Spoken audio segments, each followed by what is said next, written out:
The one and only Alice Cooper. You know, there's a close connection between anybody in sports and rock and roll. I have never met a baseball player or a football player or basketball that didn't want to be in a band. And I never met one guy in a band that didn't want to play left field or point guard or PGA, and they all want to be comedians. You know, that's the one thing they all have in common, is they all think they should be comedians. But I mean, there is, and I think that the connection also is the touring, because you're touring the same way. The rock and roll tour is the same way as being on an organized sports team. You know, you stay in the same hotels, you know, you eat at the same places. You know, it's very, very similar. For you, I know it's been a long and a deep love of sports. When did it all begin for you? Well, Detroit. I was born in Detroit, which is a great sports town. And I mean, I used to go see Al Kaline play when I was 6 years old, and he was my Michael Jordan. I mean, my room looked like an homage to Al Kaline. And then, of course, I was a Lions fan, Bobby Lane and those guys, and that was back in the 50s, you know. But I was just a little tiny kid. And since then, I mean, I've always had a real, I've always been really loyal to the Tigers and Lions and Tigers. Now, being in Phoenix now, you know, of course, they made me an honorary captain for the Coyotes. So I'm very loyal to the Coyotes and the Suns.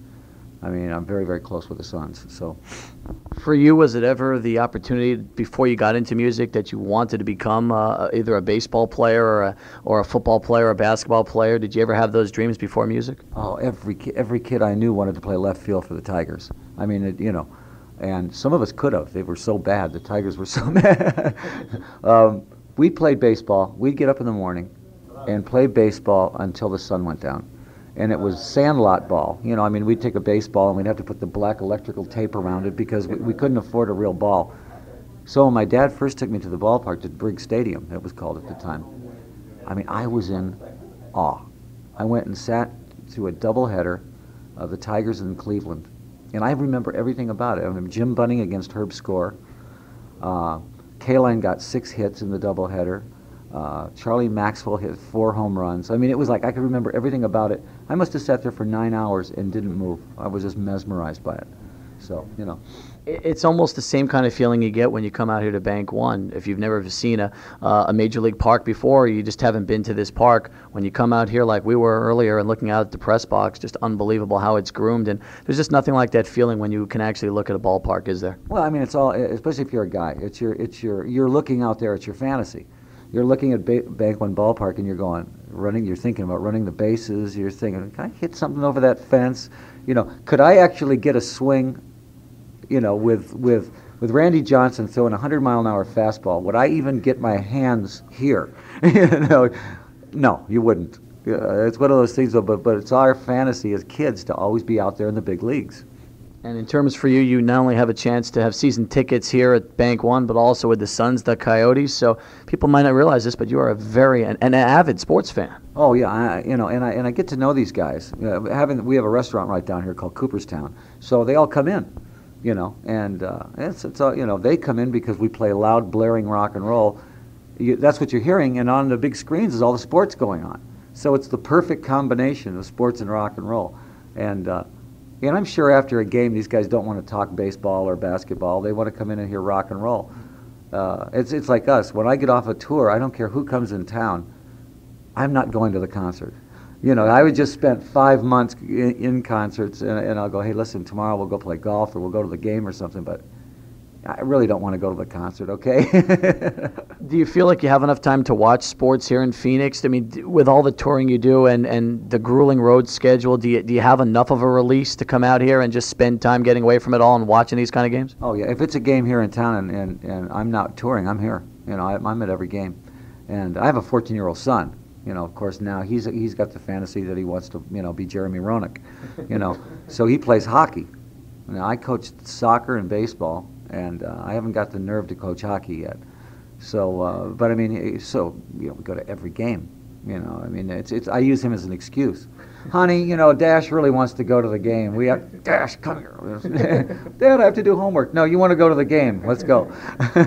Who are some of the big athletes here in the Phoenix area that you're closest with, guys you've had a chance to really get to know and establish a relationship with, Alice? Well, Randy Johnson. Randy's a good buddy. And, you know all the guys from the Suns. You know, knew KJ very well and Barkley.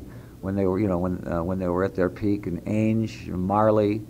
I'm just getting to know a lot of the guys on the Diamondbacks. Jeremy Roenick's an old buddy. A lot of golfers, a lot of pro golfers. One sitting right there, Mr. B, and McCord, Gary McCord, Mickelson. There's a whole rash of young golfers that live here. You go out there every once in a while, and they say Skins game today, and I'll show up, and I'll see there's a bunch of 5 handicaps, and I go, okay, I can play with these guys.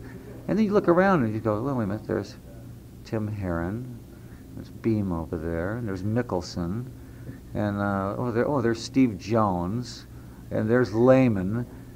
Half the Ryder Cup lives in Phoenix, and these guys don't give you strokes. They go, hey, we'll cover each other, on these skins, so you realize that you have to knock one in from the fairway to get a skin, basically. There's no such thing as like winning a skin from these guys. You've got a hell of a collection of baseball and sports memorabilia. Yeah, we've collected a lot of stuff over the years, and I am as addicted to collecting stuff. If I see a Ty Cobb baseball mitt, or if I see a Gordie Howe stick somewhere, I'm going to get it for the restaurant. The same thing, and then I have my friends in rock and roll send me stuff. So the Stones will send me a guitar, or the Who will send me a drum set or something like that. And I put it up in there.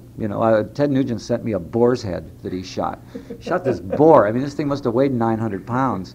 And this thing, like that, and I put it up, the head on the wall. We were going to put it in the ladies' bathroom, this boar's head. I don't know, it just might not have gone over.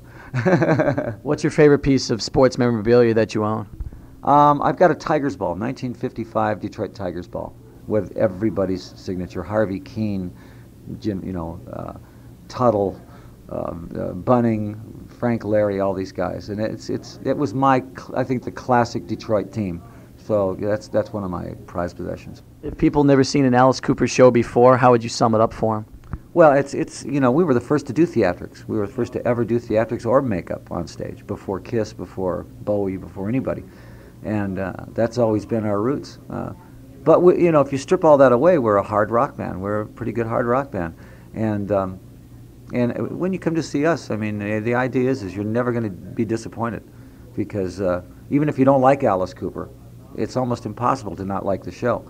There's so many things going on up there, and there's tons of surprises, and we always leave the audience in a party mode. Alice always, no matter what happens to Alice up there, he always shows up at the end with a white top hat and tails, and balloons are flying and confetti's going off, and I leave the audience in a big party mood, rather than any sort of down thing. It's always, they walk away going, that was the best party I was ever at, And you know what, we've started 2 tours in El Paso. Two major tours we started there. So it's got a bit of a history with us, and we love El Paso. It's great. A good rock and roll town.